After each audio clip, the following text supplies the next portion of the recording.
benvenuto o bentornato su questo canale.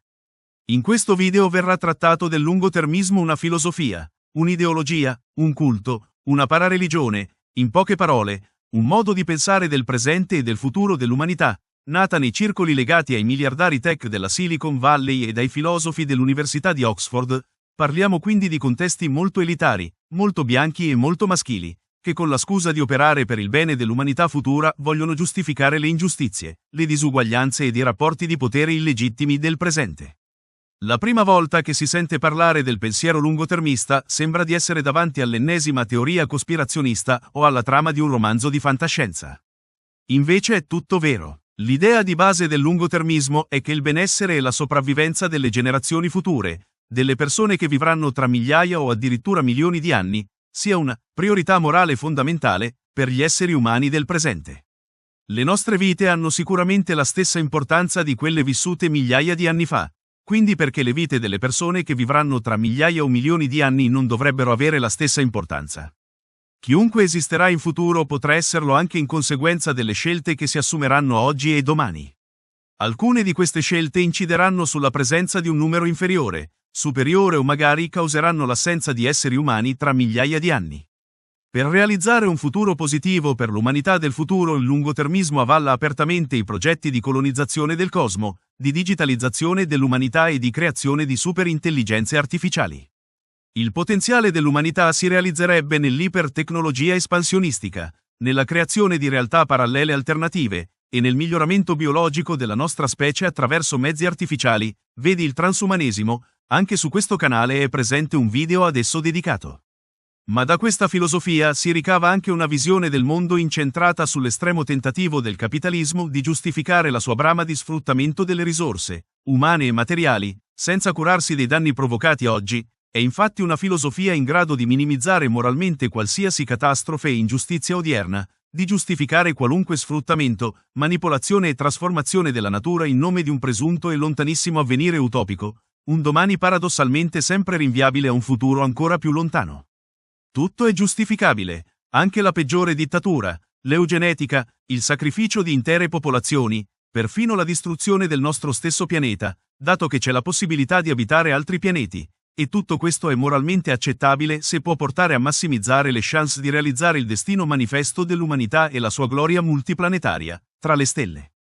Il lungotermismo rappresenta in definitiva l'apice di un cupo tardo capitalismo dagli evidenti tratti fascisti e suprematisti. Ma l'aspetto più preoccupante del lungotermismo non sono le utopie o distopie cosmiche proiettate nell'arco di milioni di anni, ma l'utilità di questa filosofia nel giustificare i sistemi economici, sociali e di rapporti di potere esistenti attuali. È una visione ammantata di futuro e tecnologia, ma che è invece orribilmente reazionaria, classista, razzista ed antiquata nel suo estremo antropocentrismo. Ma andiamo con ordine. Le origini del lungotermismo. L'altruismo efficace. L'altruismo efficace. La filosofia del lungotermismo nasce all'Università di Oxford dagli ideatori dell'altruismo efficace, un progetto che applica razionalità e calcolo matematico nella scelta delle cause benefiche da appoggiare. Secondo l'altruismo efficace, per salvare gli oceani dalla plastica è meglio trovare un lavoro ben pagato e donare parte del proprio stipendio ad associazioni che se ne occupano piuttosto che smettere di usarla, un principio definito, guadagnare per donare. Per capire il concetto di razionalità applicata all'altruismo è utile l'esempio del suo teorico William MacAskill. Se in un palazzo in fiamme ci fossero un bambino e un Picasso, salvare il Picasso sarebbe più efficace, perché con i soldi della sua vendita si potrebbero salvare più bambini. In questo freddo calcolo si può vedere la logica di fondo dell'altruismo efficace, cioè alcune azioni portano a un numero maggiore di benefici rispetto ad altre e basta questo a legittimarle. La storia del Picasso suona sicuramente male, e l'idea che tutti possano, vogliano e debbano trovare un lavoro ben retribuito, per poter donare, è classista, ma nonostante queste ed altre storture l'altruismo efficace in poco tempo ha costruito un movimento omonimo con sedi in tutto il mondo, Italia compresa, massicciamente finanziato da miliardari come Elon Musk, Sam Altman, Sam Bankman-Fried, Dustin Moskovitz e Cari Tuna, ed ha a disposizione un fondo di 46 miliardi di dollari, ormai ha conquistato la Silicon Valley, anche perché i suoi principi forniscono ai super ricchi una giustificazione morale al loro essere quell'1% che detiene la stessa ricchezza del restante 99% dell'umanità. Questo perché il lungotermismo non solo non mette mai in discussione uno dei problemi principali del presente, la crescente disuguaglianza economica, ma la considera una cosa positiva, un vantaggio.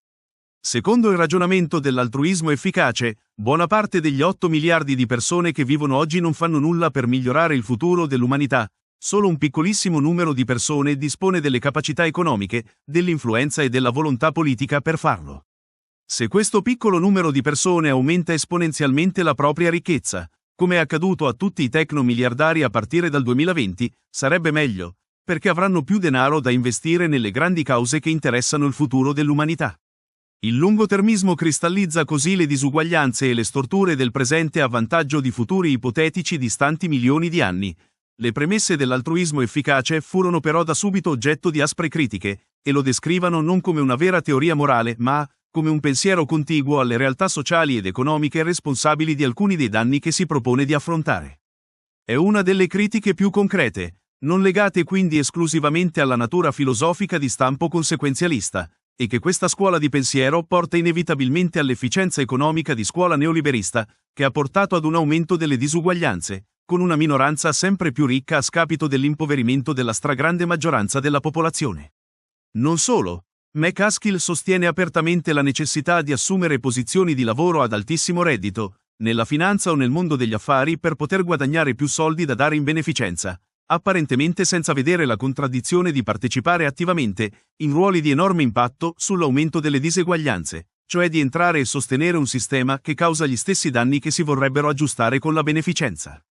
In defessi, alcuni sostenitori di questo movimento hanno deciso però di portare l'altruismo efficace alle sue estreme conseguenze logiche, innescando un effetto domino che, come vedremo, finisce per assumere risvolti estremamente inquietanti.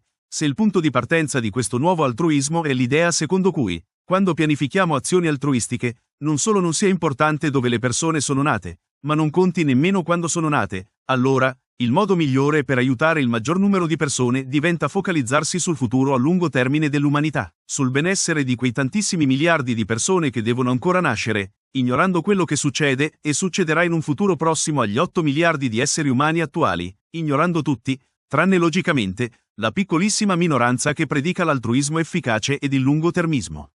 La filosofia del lungotermismo e il miglioramento del futuro a lungo termine. Tra gli ambiziosi progetti individuati dal calcolo dell'efficacia dell'altruismo, come abbiamo già detto, c'è il miglioramento del futuro a lungo termine dell'umanità ed il lungotermismo nasce come parte di questi progetti degli altruisti efficaci, per poi crescere e diventare una scuola di pensiero a sé. Sintetizzando il suo credo si può dire che vede come dovere etico prioritario l'operare per influenzare positivamente il futuro dell'umanità. Pensare solo al presente e ignorare le generazioni future è quello che ha portato alla crisi climatica, quindi opporre alla miopia capitalista attuale uno sguardo più ampio non sembra una cattiva idea. Peccato che questo futuro sembri essere proiettato in un orizzonte temporale troppo ampio. Quanto? Migliaia di anni, addirittura milioni. Ecco, qui è dove le cose iniziano a farsi un po' strane se non distopiche. Per capire l'ossessione dei lungotermisti per il futuro, bisogna introdurre un altro dei suoi sostenitori, Nick Bostrom, filosofo svedese, fondatore del Future of Humanity Institute, un istituto di ricerca operante all'interno dell'Università di Oxford, ed uno degli esponenti di punta del transumanesimo, il movimento culturale che promuove il miglioramento fisico dell'essere umano attraverso la manipolazione tecnologica del corpo. Bostrom ha coniato il concetto di rischio esistenziale per indicare quegli eventi che potrebbero impedire all'umanità il raggiungimento del proprio potenziale evolutivo o se non proprio portare alla sua completa estinzione. La missione, che i lungotermisti si sono autoassegnato, è di evitare il rischio di questi eventi. Insomma, gli altruisti efficaci ed i lungotermisti vogliono fare del bene, per davvero, non solo nel presente ma anche nel futuro lontano.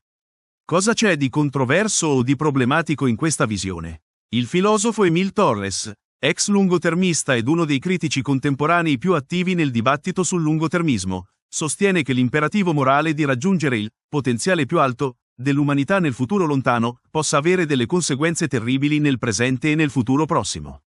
In primis può portare ad ignorare gli effetti negativi più immediati dei comportamenti umani, dei sistemi economici e politici, e dei rapporti di potere iniqui che regolano la nostra società. Anche se il cambiamento climatico causasse la scomparsa di nazioni insulari, scatenasse migrazioni di massa e uccidesse milioni di persone, probabilmente non comprometterebbe il nostro potenziale a lungo termine nei prossimi milioni di anni, ha scritto Torres. L'idea di rischio esistenziale, ovvero di minaccia alla sopravvivenza dell'umanità, rende potenzialmente irrilevanti pandemie, disastri nucleari, guerre sanguinose, eventi climatici estremi, eccetera.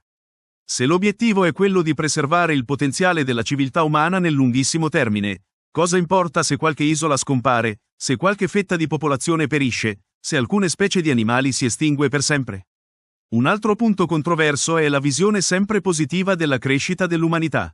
Più persone ci sono, più la civiltà può portare avanti il suo potenziale. Nel futuro, dicono i lungotermisti, esisteranno miliardi di individui. Le nostre azioni devono essere pensate e progettate al servizio di questa umanità ipotetica, eppure importante e reale quanto noi stessi. I pochi uomini e donne che abitano il pianeta Terra oggi non sono che una frazione dell'umanità potenziale che ci sarà domani, ed il loro numero inferiore ne determina un minor valore. La filosofia del lungotermismo, i rischi esistenziali ed il potenziale dell'umanità. Negli studi dei lungotermisti vengono elencati i rischi esistenziali, il grado di probabilità che si verificano e la possibilità di causare o meno l'estinzione dell'intera umanità. Ampio spazio hanno le preoccupazioni sull'intelligenza artificiale con cui hanno un rapporto ambivalente.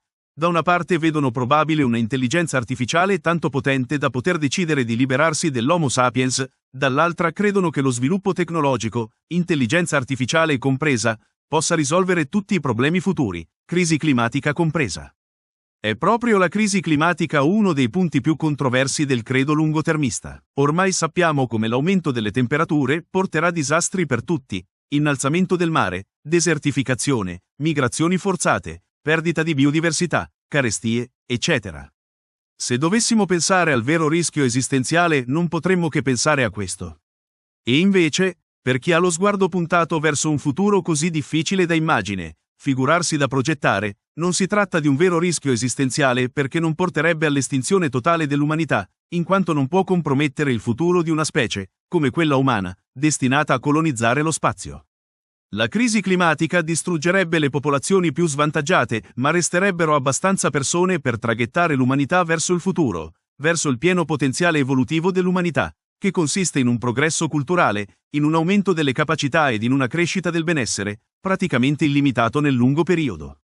Le generazioni future potrebbero essere in grado di realizzare cose che oggi non possiamo neanche immaginare, quindi è fondamentale salvaguardare e favorire questo potenziale. Il potenziale evolutivo, per il lungotermismo, è prima di tutto numerico. Dall'origine dell'Homo sapiens ad oggi sono esistiti circa 120 miliardi di individui. Considerando i livelli di crescita attuali, possiamo immaginare che nel futuro nasceranno altri 80 trilioni di individui di cui dovremmo ritenerci responsabili e per i quali dovremmo fare scelte giuste.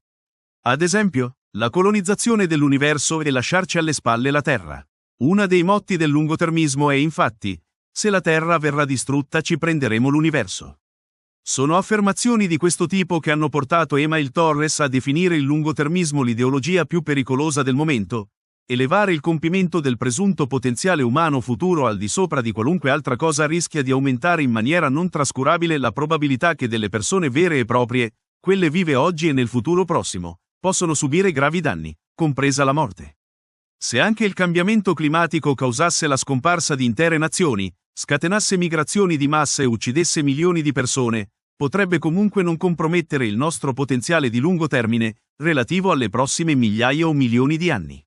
Se si assume una visione cosmica di questo genere della situazione attuale, anche una catastrofe climatica che eliminasse il 75% della popolazione sarebbe, nel grande disegno delle cose, niente più di un piccolo incidente. Quando si portano le idee di partenza del lungotermismo alle loro estreme conseguenze in questo modo, tutto ciò che rimane è un elemento logico-matematico che diventa via via più astruso e scollegato dalla realtà. Un esempio è dato da Nick Bostrom, che sostiene che un disastro non esistenziale che provochi il crollo della civiltà sia, dalla prospettiva dell'umanità nel suo complesso, una battuta d'arresto dalla quale si può potenzialmente recuperare. Da questo punto di vista, anche tragedie come Chernobyl, l'AIDS o una guerra mondiale non nucleare di sterminio, sono semplici increspature sulla superficie del grande mare della vita.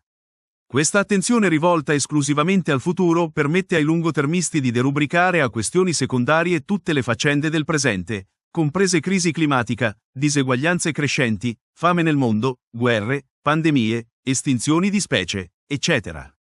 È forse proprio per questa ragione che il lungotermismo sta avendo grande successo tra i tecnomiliardari della Silicon Valley. Si tratta in realtà di un eccellente specchietto per le allodole. Permette infatti a coloro, che già detengono le redini del potere, di non metterne in discussione i fondamenti delle loro posizioni, anzi di incrementare la loro influenza sulla società con la scusa del bene dell'umanità futura. Il lungotermismo diventa insomma lo strumento perfetto per giustificare lo status quo e non impegnarsi a cambiare il presente, sminuendo l'importanza di tutto ciò che non rappresenta un rischio esistenziale.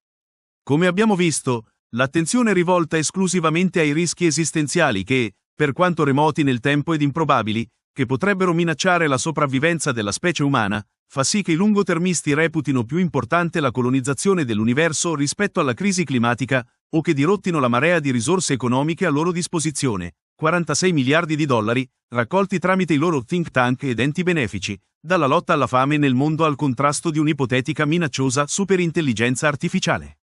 Non è uno scherzo o una delle tante teorie che lasciano il tempo che trovano, uno dei seguaci è pur sempre Elon Musk. L'intero circolo pare avere visioni del futuro poco concrete come i timori sull'intelligenza artificiale che ci sterminerà come si è visto in alcuni film di fantascienza.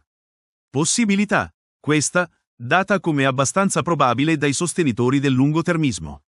Se applichiamo il pragmatismo dell'altruismo efficace alle idee lungotermiste e alle visioni del futuro dei miliardari, quali sono i rischi? Con tutti quei soldi a disposizione, il controllo sui mezzi di comunicazione ed i legami sempre più stretti con le istituzioni americane ed internazionali di molti dei sostenitori dell'altruismo efficace e del lungotermismo, basti pensare a Sam Altman, direttore di OpenAI e Elon Musk, a Dustin Moskovitz, cofondatore di Facebook, a Vitalik Buterin, creatore della criptovaluta Ethereum, o a Toby Ord, uno dei principali teorici del lungotermismo, assieme a William McCaskill, che è stato consigliere dell'Organizzazione Mondiale della Sanità, della Banca Mondiale, del World Economic Forum, del Consiglio per l'Intelligence degli Stati Uniti e del governo britannico, e recentemente contribuito a scrivere un documento del segretario generale delle Nazioni Unite, intitolato La nostra comune agenda, che menziona molte volte il lungotermismo, ed i rischi esistenziali, i rischi che porterebbero ad un mondo distopico, con situazioni da incubo, potrebbero essere molto elevati. Sembra che si tratta ormai di un progetto politico preciso. La filosofia del lungotermismo, critici e seguaci. Il maggior critico del lungotermismo è un ex simpatizzante, esattamente come succede nelle sette che non si osa criticare fino a quando non se ne è ben lontani, ed Eimael Phil Torres, un filosofo ed uno storico, nei suoi articoli sul lungotermismo ha raccolto dettagli interessanti su alcune idee del movimento. Salvare vite nei paesi poveri potrebbe avere effetti a cascata più ridotti rispetto a salvare e migliorare vite nei paesi ricchi. Perché? I paesi più ricchi hanno molta più innovazione e i loro lavoratori sono molto più produttivi dal punto di vista economico. Mi sembra più plausibile che salvare una vita in un paese ricco sia più importante che salvare una vita in un paese povero. Questa frase è di Nicholas Beckstead, tra gli esponenti di punta del movimento. Il già citato Nick Bostrom ha proposto l'eugenetica per incrementare i livelli di intelligenza nella fase embrionale e tecniche di ingegneria biomeccanica per potenziare le capacità umane. Sam Bankman-Fried, fondatore e CEO di FTX, una società per lo scambio di criptovaluta, tra i più generosi finanziatori del movimento lungotermista, è stato condannato a 25 anni di prigione per bancarotta fraudolenta, per aver sottratto ai suoi clienti risparmi per 8 miliardi di dollari. Caroline Ellison, amministratrice delegata di FTX ed anch'essa legata al Centro per l'Altruismo Efficace, è stata condannata a 2 anni di carcere per frode ed associazione a delinquere. Inoltre, se ai magnati tecnologici stessero realmente a cuore le sorti dell'umanità, c'è una cosa che potrebbero fare subito: attraverso le loro piattaforme mobilitare l'opinione pubblica di tutte le piazze del mondo per chiedere un cessate il fuoco in Medio Oriente ed Ucraina, dove si sta consumando il rischio esistenziale più imminente, cioè il rischio di una terza guerra mondiale nucleare. Ma finora da parte loro c'è stato solo un indifferente silenzio. Questo dimostra l'ipocrisia di questa gente ed il motivo per cui hanno messo su un movimento materialista, il cui fine è evidentemente preservare il potere di un gruppo di miliardari che controllano lo sviluppo tecnologico, e distogliere l'attenzione dai veri problemi che affliggono l'umanità, di cui loro sono una parte delle cause. L'idea di trascurare i nostri simili di oggi in nome di un presunto benessere futuro è paurosamente di un egoismo reazionario. Inoltre, secondo William McCaskill, dovremmo essere più preoccupati della poca natalità che per il sovraffollamento della Terra, dato che più persone portano più sviluppo. Da questa idea nasce l'ossessione per la natalità che Elon Musk ha ribadito anche in Italia. C'è poi Robin Hanson che propone di prendere una tribù di cacciatori-raccoglitori, rinchiuderla in un bunker sotterraneo e istruirla su come rimettere in piedi la civiltà nel caso che una catastrofe facesse sprofondare la civiltà ad un'epoca preindustriale. La filosofia del lungotermismo è davvero pericolosa?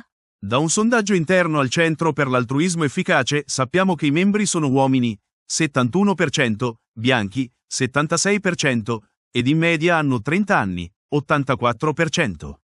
Persone nate su internet, imbevute della cultura neoliberista della libertà personale e dell'individualismo, con forti riferimenti culturali legati alla fantascienza e ai videogiochi.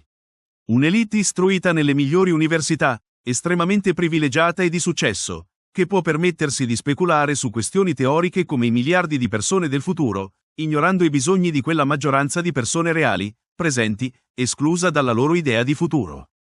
Un futuro ipertecnologico, sulla Terra o su Marte, o su pianeti extrasolari, ma sempre più anarchico-capitalista. Che devono essere loro a dover decidere il futuro, lontano solo pochi anni o migliaia poco importa, di tutti gli altri è paradossale. Tuttavia la rete che sono riusciti a intessere li ha portati nelle principali istituzioni mondiali. Si può solo immaginare cosa succederebbe se aumentassero la loro influenza fino a decidere dove allocare le risorse. Si smetterebbe di investire sulla crisi climatica per concentrarsi sulla colonizzazione di Marte?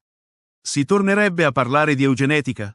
Instaurerebbero un classismo di stampo medioevale? Il cosiddetto tecno-feudalesimo. Le premesse non sono delle migliori. Se davvero vogliamo uscire dalla crisi che colpisce il mondo occidentale, l'idea peggiore è quella di cercare di riaffermarne una sua presunta superiorità. Tutto il contrario di quello che sembrano fare Elon Musk ed i suoi amici che, è bene ricordarlo, sono solo una piccolissima minoranza della varietà umana che abita il nostro pianeta, una minoranza non rappresentativa ma che crede di poter manovrare il futuro e decidere le sorti dell'intera umanità. Ora, non sappiamo se il lungotermismo dominerà il mondo come ha fatto il neoliberismo. Però è sicuramente interessante parlarne perché, se hai tanti soldi e molta influenza, anche le idee più pazzoidi possono affermarsi su larga scala. Pare che il vero rischio esistenziale per l'umanità sia oggi proprio il lungotermismo. Questo è tutto. Spero che il video ti sia piaciuto e che tu l'abbia trovato interessante. In questo caso lascia un like e se non sei iscritto, iscriviti al canale, a te non costa nulla, ma per me è un aiuto per continuare e migliorare i contenuti del canale.